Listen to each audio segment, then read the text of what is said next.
Bismillahirrahmanirrahim.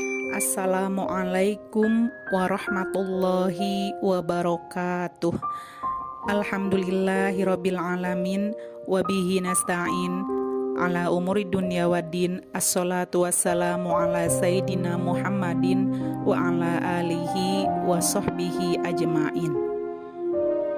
Puja dan puji marilah kita panjatkan kehadirat Allah Subhanahu wa ta'ala.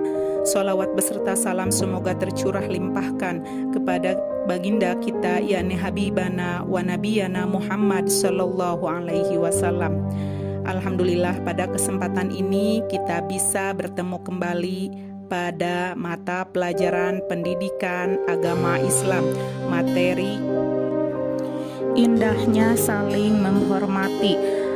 Masyarakat Indonesia merupakan masyarakat yang plural atau bermacam-macam, di mana memiliki lebih dari 300 etnis, beraneka ragam ras, budaya, dan istiadat dengan menggunakan lebih dari 250 bahasa, termasuk agama yang mana hampir semua agama ada di Indonesia.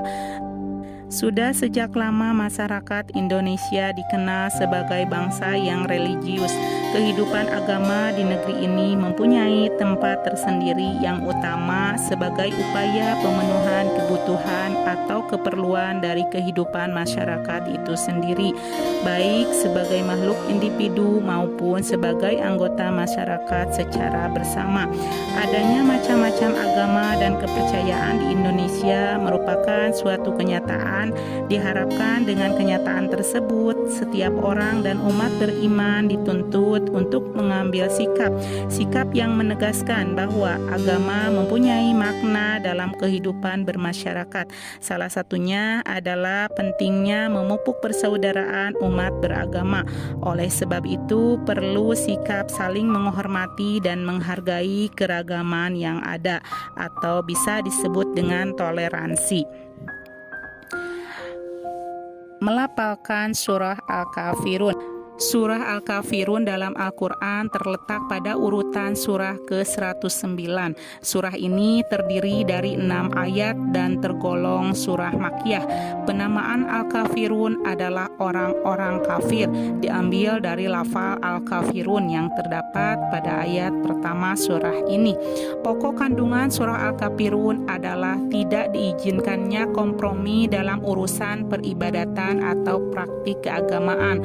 Orang Islam tidak akan mengikuti tata cara beribadah orang kafir.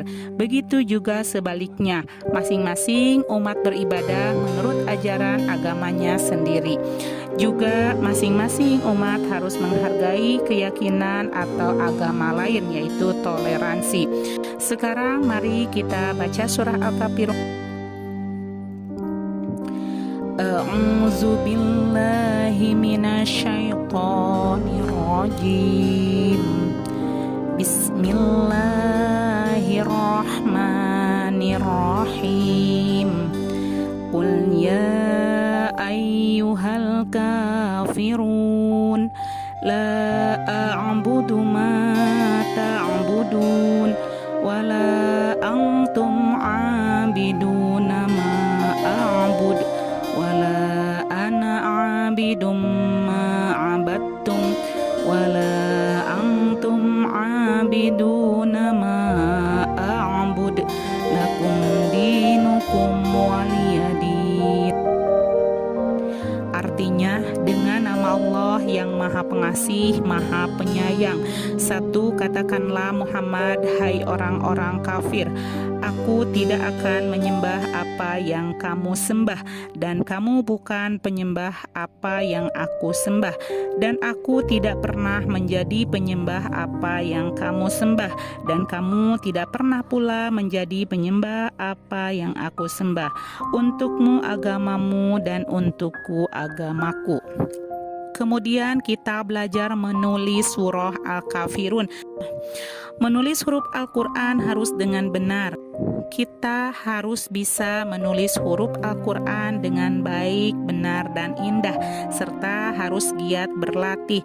Kita harus teliti, disiplin, dan bertanggung jawab dalam menyelesaikan tulisan. Agar tulisan benar dan baik harus memperhatikan huruf hijaiyah yang dapat disambung di awal, di tengah, dan di akhir. Juga harus memperhatikan huruf yang hanya bisa disambung di akhir. Sekarang kalian tulis kembali surat Al-Kafirun dengan benar dan juga tulis terjemahannya.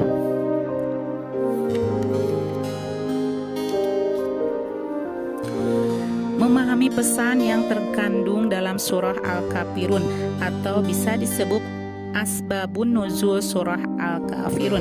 Surah Al-Kafirun menjelaskan tentang bagaimana berhubungan dengan penganut agama lain, utamanya dalam hal beribadah, dalam hal keyakinan agama. Misalnya, Islam mengajak pemeluknya untuk menghormati peribadatan pemeluk agama lain dan melarang untuk mengganggunya. Menghormati dan menghargai orang lain merupakan arti dari kata tasamuh atau toleransi. Pengertian umum tasamuh adalah sikap akhlak terpuji dalam pergaulan, di mana terdapat rasa saling menghargai, saling menghormati, dan tenggang rasa antar sesama manusia dalam batas-batas yang digariskan oleh ajaran Islam. Secara lengkap, kandungan surah Al-Kafirun dapat dijelaskan sebagai berikut. 1. Nabi Muhammad SAW menyeru kepada orang-orang kafir dan memberi jawaban kepada orang kafir sesuai dengan wahyu yang diturunkan oleh Allah Subhanahu wa Ta'ala. Kemudian dilanjutkan dengan jawaban yang sangat tegas yang isinya menolak ajakan dari orang-orang kafir Quraisy untuk menyembah Tuhan atau berhala yang orang kafir sembah.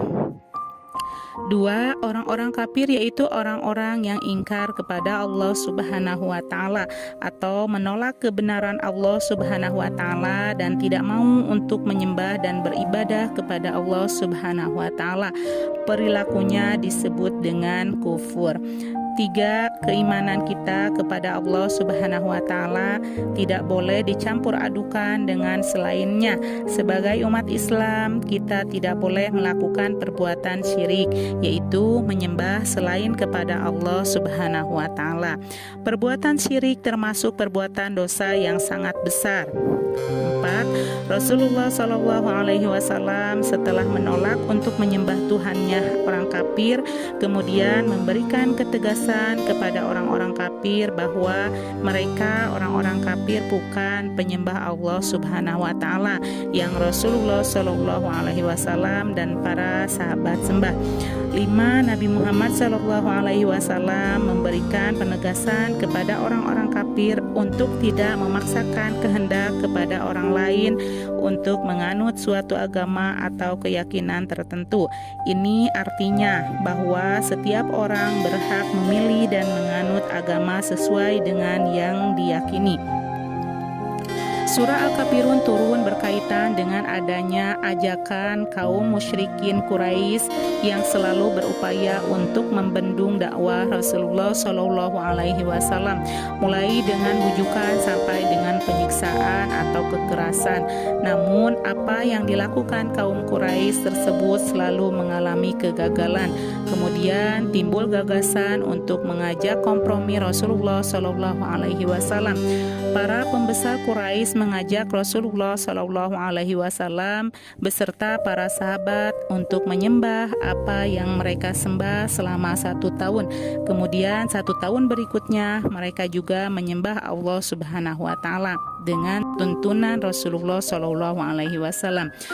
Atas peristiwa tersebut, Allah kemudian menurunkan surah Al-Kafirun dan menjadi jawaban dari Rasulullah SAW atas ajakan para pemuka kafir Quraisy untuk bertukar keyakinan. Rasulullah dengan tegas menolak ajakan mereka dengan berkata, "Aku tidak akan menjadi penyembah apa yang kamu sembah." Dan beliau pun menyatakan bahwa mereka orang-orang kafir Quraisy pun tidak akan ikhlas menyembah Allah sebagaimana yang mereka janjikan kepada Rasulullah SAW.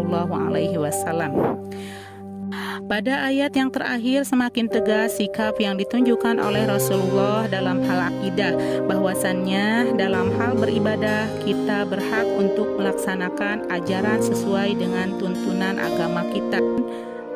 Dan orang kafir pun bebas untuk melaksanakan aktivitas peribadatan mereka sesuai keyakinan dan kepercayaan mereka.